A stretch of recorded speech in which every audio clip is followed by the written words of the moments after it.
잠깐만요. 다시 하겠습니다.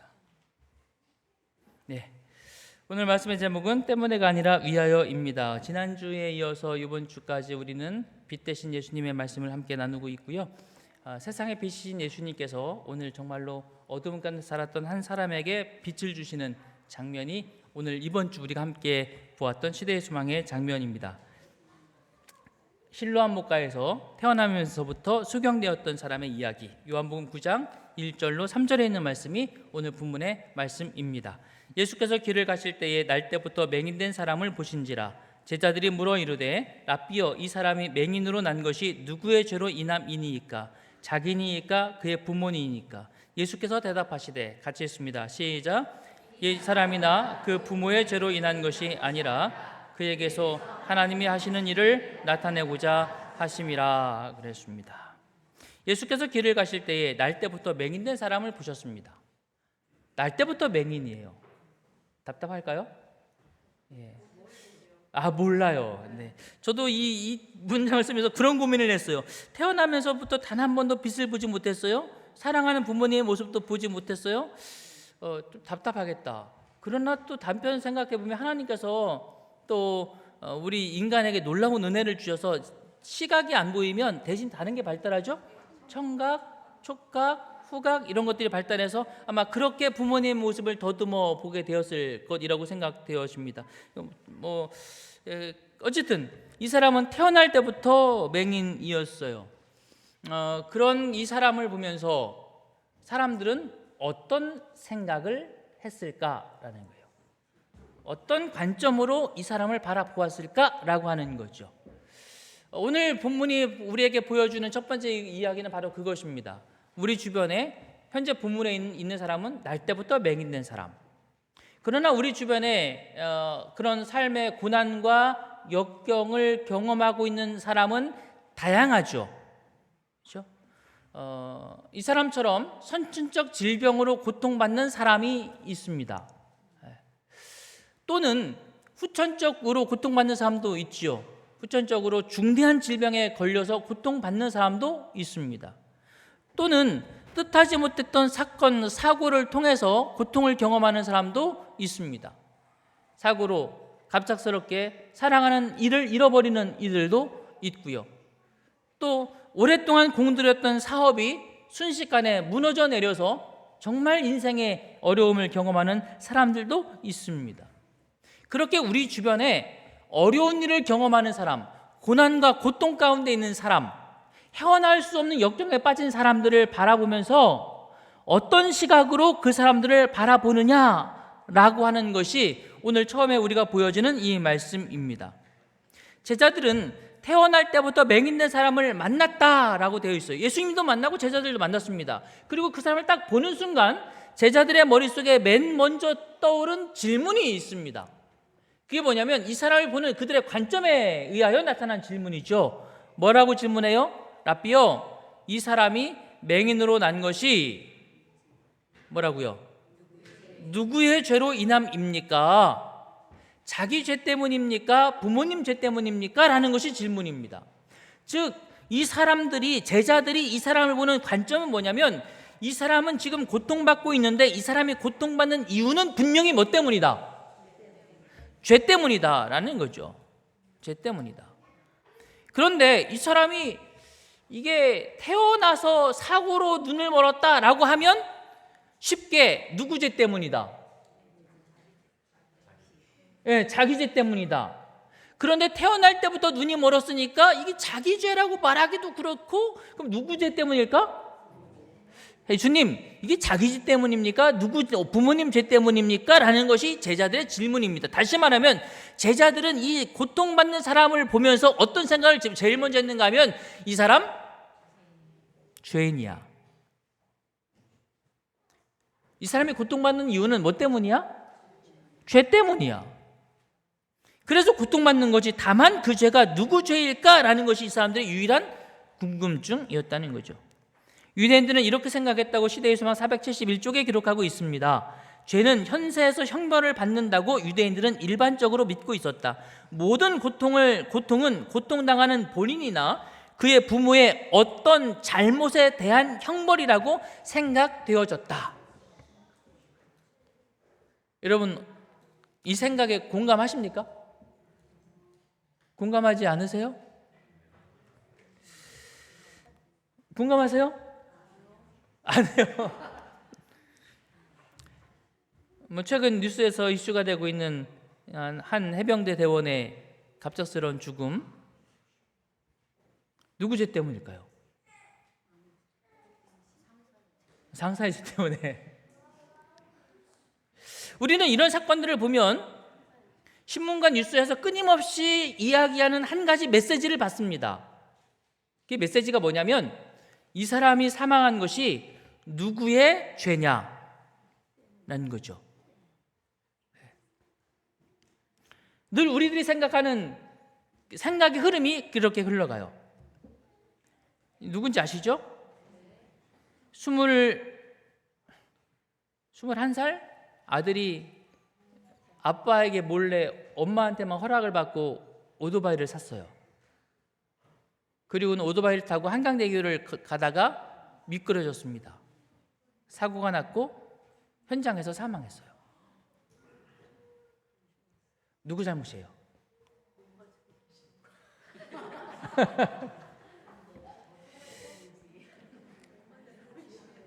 지금 우리가 나누고 있는 대화의 핵심이 바로 그런 거라는 거예요.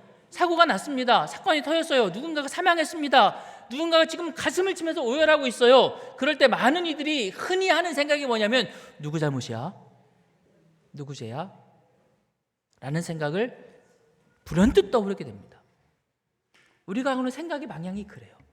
이것이 다른 사람에 대해서만 그렇게 생각되는 게 아닙니다.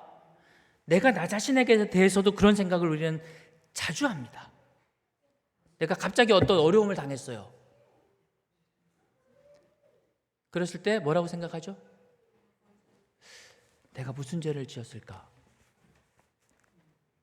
무슨 죄 때문에? 이 생각이 두 가지 방향으로 흘러가요. 첫째, 내가 어떤 죄를 지었나 보다. 나에게 문제가 있는 것 같아. 라고 하는 고통 위에 더해지는 죄책감으로 흘러가거나, 아니면 하나님, 도대체 당신은 살아계시다면서 왜 이런 일을 하십니까? 라고 하는 하나님 책임론으로 흘러가거나, 둘 중에 하나로 흘러가요. 왜? 고통의 이유가 무엇이냐? 라고 하는 질문에 대해서 우리는 늘 그렇게 고민하게 되는 거죠. 어떤 아이가 말라리아에 걸렸습니다. 모기에 물렸고 시름시름 앓다가 정말 열이 너무 올라서 죽음 직전에까지 가 있어요. 막 죽어가는 어린아이를 안고 이 어머니가 선교사로 와 있는 의사 선생님을 찾아갑니다. 막 달려갔어요. 그리고는 이 아이를 의사 선생님 품에 맡기면서 이렇게 질문합니다. 선생님, 우리 아이가 왜 이렇게 고열에 시달리고 죽어가고 있죠? 그러자 의사인 선교사가 이렇게 대답합니다. 뭐라고 했을까요? 네, 말라리아 모기에 물려서 그렇죠. 그래서 어머니가 그 대답에 만족하지 않습니다. 아니요, 그거 말고요. 왜 수많은 아이들 가운데 유독 내 아이가 그렇게 됐냐고요. 왜 이 고통이 내 아이에게 찾아오고 나에게 찾아왔느냐고요. 말라리아가 원인이라는 것은 다 알아요. 그건 다 안다고요. 그런데 우리들은 거기에 고통의 원인에 대한 대답으로 만족해하지 않죠. 우리는 뭘 알고 싶어요? 거기에 왜를 자꾸 붙이는 거예요. 첫 번째 왜 아픕니까? 말라리아에 물렸으니까요. 그 대답까지는 쉬워요. 근데 그래도 질문하는 계속되는 질문, 왜 내 아이입니까? 라는 질문에는 우리는 정말 대답하기 힘들어요. 왜? 단 이 아이가 고통스럽게 지금 앓고 있다가 나으면 다행이지만 정말 이 아이가 목숨을 잃으면 이 어머니가 왜 내 아이가 죽어야 됩니까? 라고 질문할 때 뭐라고 대답을 해야 될까요? 유대인들은 뭐라고 대답해요? 죄 때문이라고 대답을 합니다. 고통스러운 상황에서 사람들은 왜 나에게 이런 상황이 닥쳐오는가? 무엇이 원인인가를 고민하게 됩니다. 그리고 그 고민에 대해서 오늘 본문에서는 두 가지 종류의 대답을 들려줍니다. 첫 번째 대답은 뭐예요? 때문에 라는 대답입니다. 때문에. 제자들이 던진 답이죠. 이 사람이 왜 나면서부터 소경입니까? 그 이유가 누구 때문입니까? 누구의 죄 때문입니까? 라는 질문이 고통에 대한 원인을 탐구하는 그들의 대답입니다. 사람들은 그 고통의 이유를 무엇 때문에, 누구 때문에, 어떤 것 때문에 라고 대답하기를 즐겨합니다. 고통의 원인을 이해하려는 거죠. 고통의 이유를 알면 그 고통을 감내할 수 있는 근거를 좀 찾게 돼요. 그죠? 예를 들어서 제가 갑자기 뜻하지 않게 사고를 당했어요. 근데 그 사고가 당하기 전날 제가 남의 물건을 훔쳤어. 그럼 사고 당한 다음에 뭐라고 생각해요? 그 때문에 생각하는 거예요. 왜일까? 때문에. 뭐 때문일까? 내가 어제 나쁜 짓을 했구나. 그것 때문에 내가 벌을 받는구나. 그러니 뭐라고 생각해요? 벌 받아도 싸지라고 하면 마음의 고통이 조금 위로가 됩니까? 합리화하는 거죠. 전혀 이유를 찾을 수 없으면 어디다가 이유를 갖다 붙이기도 하는가 하면 팔자 때문에 합니다. 팔자 때문에. 도무지 이유를 알 수 없어. 그냥 이건 내가 타고난 팔자야. 그러니 그냥 뭐 해야 돼? 받아들여야지 뭐. 때문에. 우리 흔히 하는 말이 콩 심은 데 콩나고 팥 심은 데 팥나잖아요. 그죠? 콩 심었으니까 이런 것입니다. 인과응보라는 말로도 사용을 합니다. 원인을 찾아서 그 원인을 찾고 그 고통의 이유를 발견함으로 내 고통을 좀 합리화시켜보고, 그렇게 함으로 좀 마음의 위로를 받거나 아니면 이걸 견디고 그저 수긍하려고 하는 근거로 삼으려고 하는 본성이 작용을 하는 거죠. 그런데 그 때문에가 결국은 찾고 찾으면 이 제자들이 질문하는 것처럼 모든 고통의 원인은 죄에서 온다라고 유대인들은 생각을 합니다. 기독교인들도 그렇게 생각을 하나요? 모든 고통의 원인은 죄다. 맞다, 틀리다? 틀리다? 맞다? 어려운 질문입니다. 어쨌든 고통은 결과로 정의되는데 찾아낸 원인은 죄 때문이고 과거에 내가 지은 어떤 죄 때문이라는 거죠. 욥기 4장 7절로 8절에 보면 이렇게 기록되어 있습니다. 생각해 봐라. 이제 욥이 고통당할 때 친구들이 욥에게 하는 말이에요. 생각해 봐. 죄 없이 망한 자가 누구인가? 죄 없이 망한 사람 있다 없다? 없다는 얘기를 하는 거예요. 적직한 자의 끊어짐이 어디 있는가? 내가 보건대 악을 밭갈고 독을 뿌리는 자는 그대로 거두는 거다. 네가 고통만 당하는 건 지금 네가 거둔 것들에 대한 뭐다? 대가를 치르는 거다. 유대인들이 특히 제자들도 이런 생각하는 배경에는 출애굽기 34장 7절의 이 말씀이 강력한 근거가 됩니다. 같이 읽어볼까요? 시작. 인자를 천대까지 베풀며 악과 과실과 죄를 용서하리라. 그러나 벌을 면제하지는 아니하고 아버지의 악행을 자손 3, 4대까지 보응하리라. 이 말씀을 딱 보니까 이 말씀을 문제적으로 해결하면 인자는 몇 대까지? 1000대까지. 악을 행하면 몇 대까지? 자손 3, 4대까지 보응하리라. 이 말 중에서 딱 오늘 본문하고 일치되는 게 악행을 자손 3, 4대까지 보응하리라. 그랬으니까 이 사람은 자기 죄가 아니면 부모님, 할아버지, 증조할아버지 중에 누군가가 죄를 지은 거야. 정확하죠? 이 말씀이 근거가 되는 거예요. 뭐라고요? 예.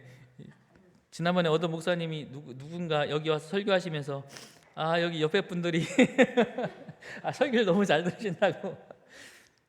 이 말씀이 한번 생각해 보세요. 인자를 1000대까지 베풀어요. 내가 잘하면 내 몇 대까지 복을 받아요? 천대면 한 세대를 30년으로 잡으면 천대면 몇 년이에요? 3만 년이야. 성경에서 말하는 지구 역사가 몇 년이에요? 네, 6,000년이에요. 그런데 주님께서 말씀하시기를 6,000년이 아니라 몇 대? 천대면 3만 년까지면 말이 돼야 한대요. 이 말씀의 의미는 인자를 베풀면 복이 길고 죄를 범하면 몇 대까지만이면 끝나요. 이걸 비유하셔서 하나님은 선한 사람들에게 베푸시는 상급이 훨씬 크다. 이걸 강조하는 말씀이에요. 문자적으로 이걸 보면 안 돼.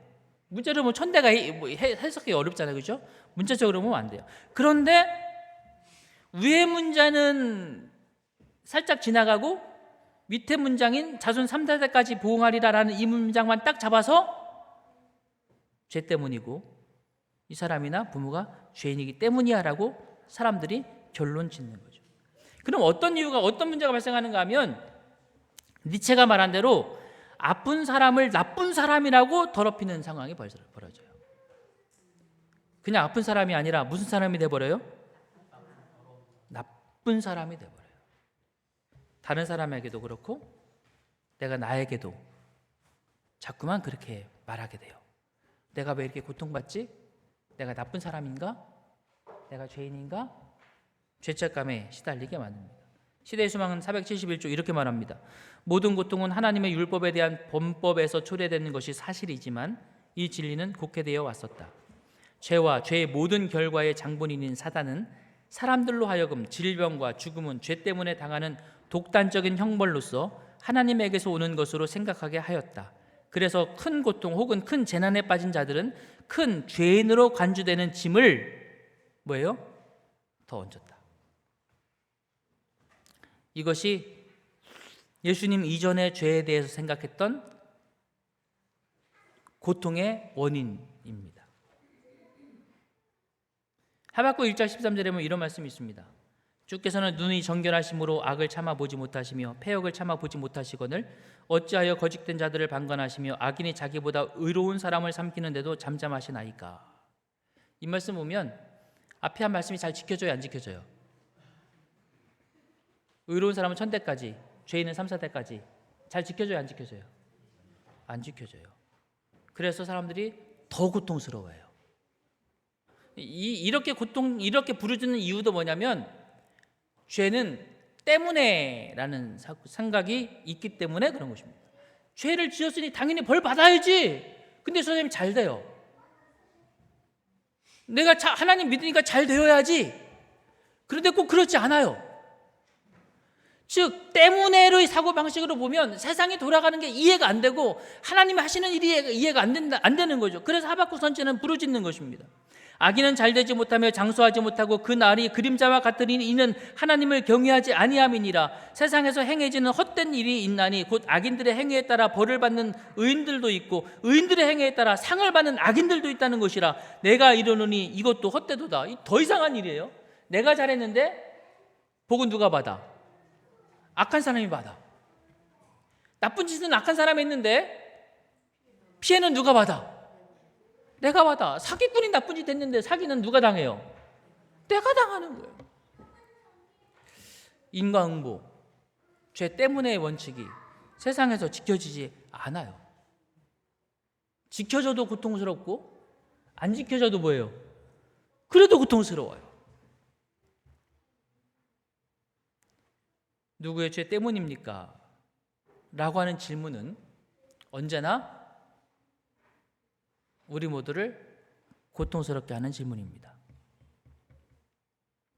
그런데 여러분, 예수님께서는 이 땅에 오셔서 이 질문에 대하여, 이 상황에 대하여 전혀 다른 말씀을 하세요.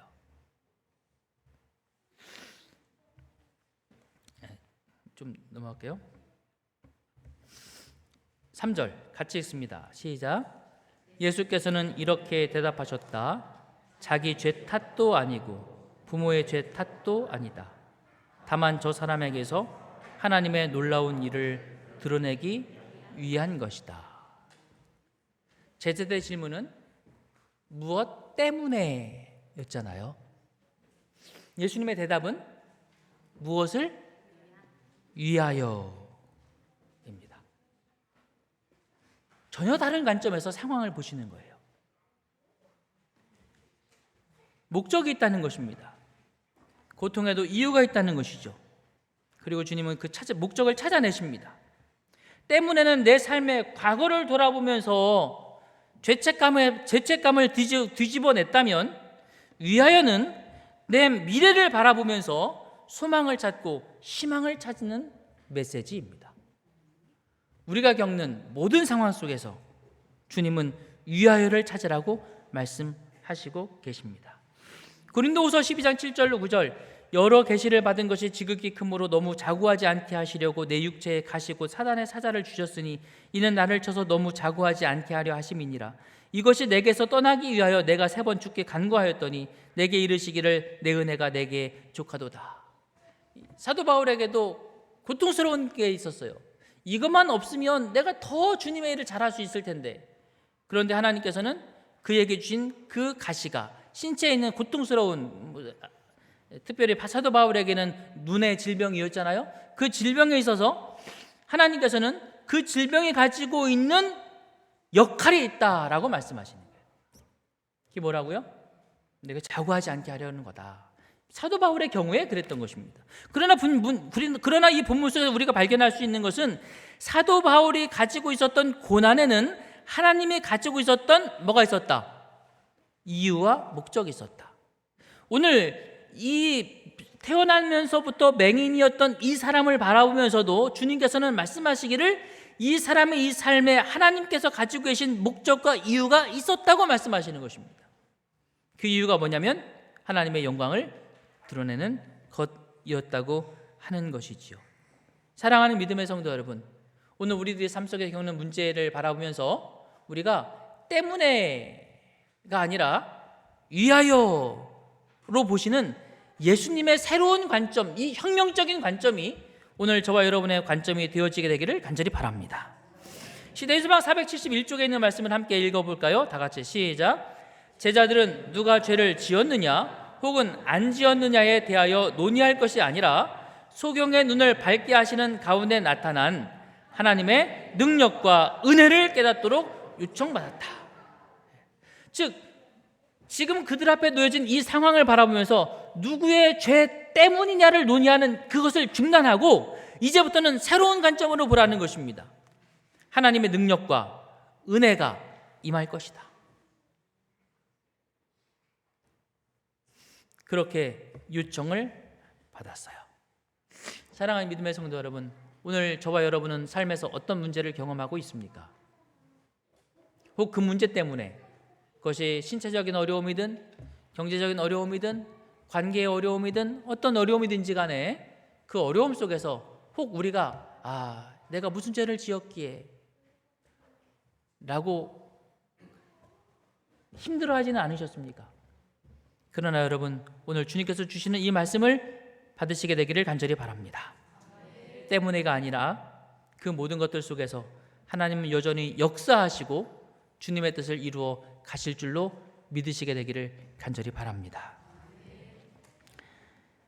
어느 분의 칼럼에서 가져온 글인데요, 너 때문에, 돈 때문에, 자식 때문에 등의 때문에라는 말은 어쩔 수 없이 해준다는 원망의 단어이고, 너를 위하여, 나를 위해서, 성공을 위해서, 아이들을 위해서 등의 위해서라는 단어는 무엇을 위한? 희망을 위한 아름다운 단어이다. 때문에와 위하여는 전혀 다른 이야기입니다. 여러분, 때문에로 사시겠습니까? 아니요. 위하여로 사시겠습니까? 그렇게 사시는 저와 여러분 되시기를 간절히 바랍니다. 근데 제가 이 설교를 준비하면서 한 가지 좀 노파심은 있어요. 그 노파심이 뭐냐면, 이 말씀을 드리고 나면 여러분들이 이 말씀을 믿고 여러분의 모든 상황에서 그래, 하나님께서 나를 위하여 계획하신 무엇인가가 이 고난 속에 틀림없이 있을 거야 라는 믿음으로 살아가시게 될 것입니다. 그렇습니까? 예, 왜냐하면 여러분들은 주님께서 하신 역사를 믿으시기 때문에 그런 것입니다. 주님께서 마침내 이 사람을 앞에 부르시고 진흙으로 그의 눈을 비벼 바르신 다음에 말씀하셨어요. 실로암에 가서 씻으라. 그래서 그가 씻었습니다. 그러자 그의 눈이 밝아졌고 주님께서 말씀하신 위하여의 놀라운 역사가 이루어졌습니다. 그 역사가 여러분의 삶에 이루어지기를 소망합니다. 그런데 때때로 이 역사를 마음속에 아직 믿지 못하는 사람들이 있을 수 있어요. 그렇죠? 여러분이 복음을 전하시고 사람들에게 사역을 하시다가 아직 이 복음을 믿지 못하는 사람에게 위하여를 쉽게 이야기하시면 안 돼요.